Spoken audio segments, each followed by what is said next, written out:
आज की कहानी सुनते हैं। शीर्षक दक्षिण की छिपी आग, जो एक ऐसी रोमांचक और रहस्यमयी कथा है जिसमें प्रेम की गहराइयाँ, विश्वासघात की आग और साहस की चमक एक साथ मिलकर एक ऐसी कहानी बुनती है जो आपके दिल को छू लेगी और आपके दिमाग को झकझोर देगी।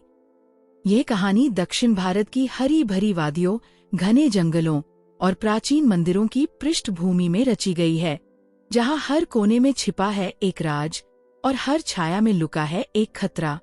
केरल के कोझीकोड के पास वायनाड की पहाड़ियों में बसा था एक छोटा सा गांव, अम्बलावियल। यहाँ की हवा में मसालों की महक थी, नारियल के पेड़ आसमान को छूते थे और समुद्र की लहरें किनारों पर गीत गाती थीं। लेकिन इस शांत दिखने वाले गांव में एक तूफान पनप रहा था, जिसकी शुरुआत हुई थी एक गायब लड़की की तलाश से।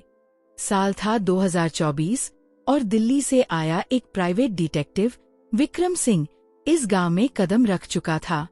विक्रम उम्र 30 साल, लंबा कद, गेहुआ रंग और आंखों में एक ऐसी चमक जो किसी भी रहस्य को भेद सकती थी। वह एक मशहूर व्यापारी रमेश मेहता की बेटी प्रिया की तलाश में यहाँ आया था। प्रिया, जो अपनी खूबसूरती और बुद्धिमानी के लिए जानी जाती थी, 2 हफ्ते पहले केरल आई थी और फिर अचानक गायब हो गई। रमेश ने विक्रम को बताया था कि प्रिया यहाँ एक दोस्त से मिलने आई थी, लेकिन आखिरी बार उसे वायनाड के जंगलों में देखा गया था। विक्रम कोझीकोड स्टेशन पर उतरा। हवा में नमकीन सी महक थी और चारों तरफ मलयालम की मीठी बोली गूंज रही थी।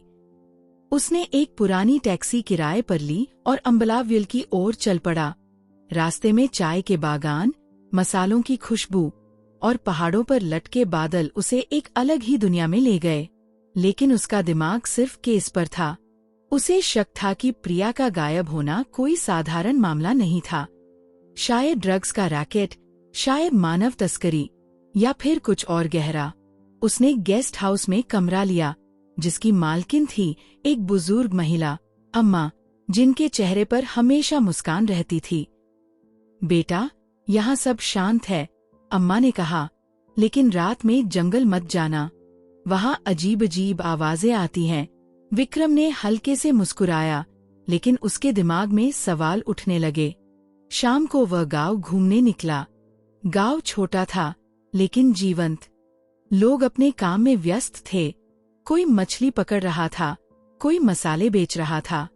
तभी उसकी नजर पड़ी एक युवती पर, जो एक छोटी सी दुकान पर हस्तशिल्प बेच रही थी।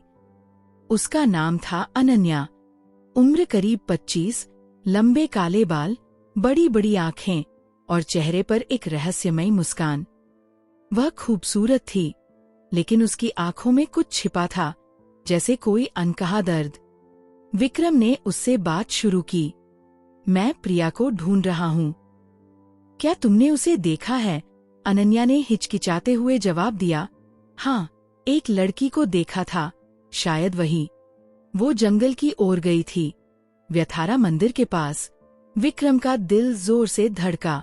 उसने पूछा, वहाँ क्या है?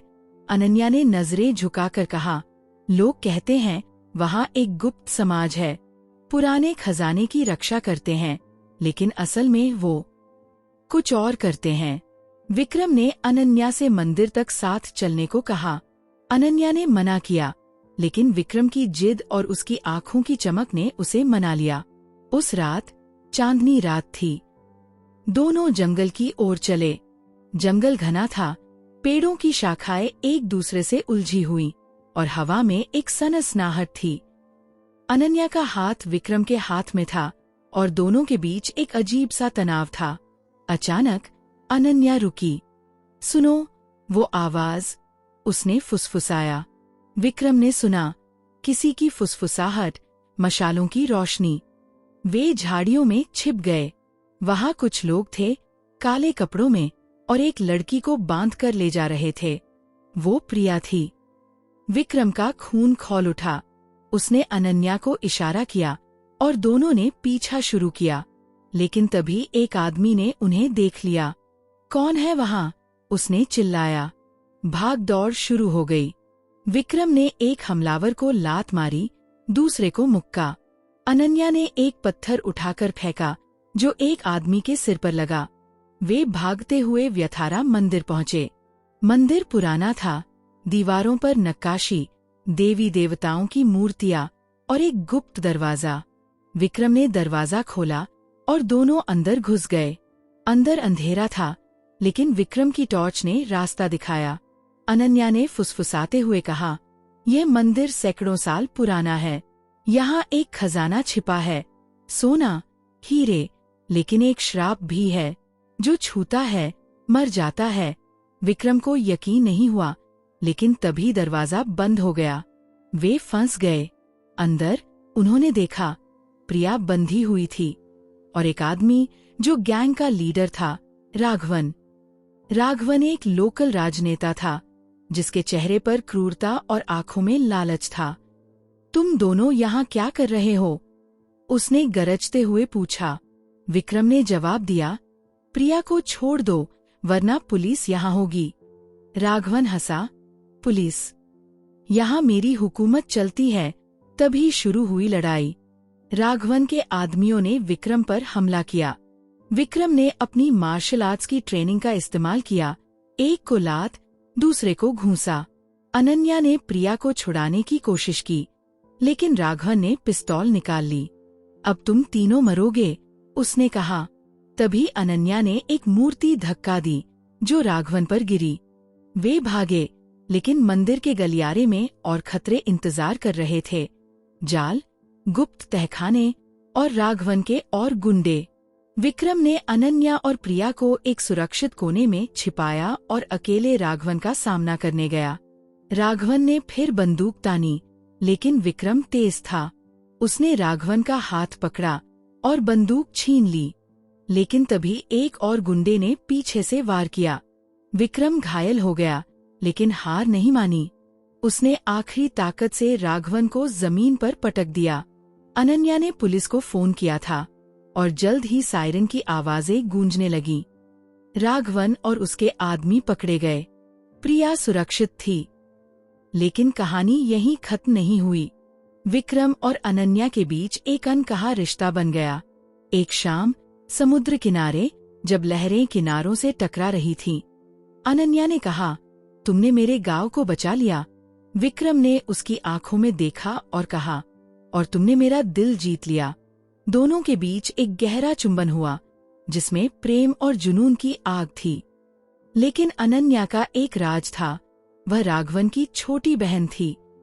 उसने बताया कि उसने अपने भाई की गलतियों से हमेशा नफरत की थी और इसलिए उसने विक्रम की मदद की। विक्रम ने उसे गले लगाया और कहा, प्रेम में कोई दीवार नहीं होती। समय बीता। विक्रम और अनन्या दिल्ली चले गए। उन्होंने शादी कर ली और एक नई जिंदगी शुरू की। लेकिन एक रात अंधेरे में राघवन जेल से भागकर लौटा। उसने विक्रम के घर पर हमला किया। एक भयानक लड़ाई हुई, बंदूकें चली, चाकू चमके। अनन्या ने भी हिम्मत दिखाई और एक हमलावर को घायल किया। आखिरकार विक्रम ने राघवन को पकड़ लिया। पुलिस ने उसे फिर से गिरफ्तार किया और इस बार उसे ऐसी जेल में डाला गया जहां से भागना असंभव था।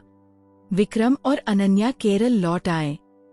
उन्होंने अम्बलाव्यल में एक छोटा सा घर बनाया और गांव की मदद करने लगे।